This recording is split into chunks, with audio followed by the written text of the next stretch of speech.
Həyat tərzi prostat vəzin xəstəliklərinin, əsasən də prostat vəzi xərçənginin əmələ gəlməsinə təsir göstərir. Qanda triqliseridlərin, ümumi xolesterinin və şəkərin artması, hipertriqliseridemiya, hiperxolesterinemiya və hiperqlikemiya prostat xərçənginin riskini artırır.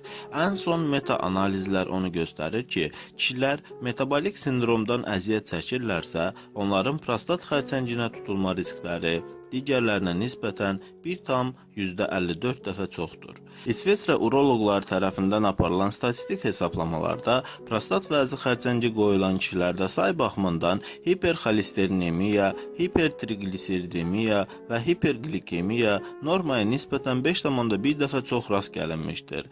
Buna görə də hər bir kişi ildə 2 dəfə profilaktik olaraq qanda prostat spesifik antigeni, şəkəri, ümumi xolesterini və triqliseridləri yoxlatdırmalı, normadan kənara çıxma aşkar olunarsa, vaxtında tədbir görməlidir. Hazırladı Rauf Kazımov, həkim, uroloq.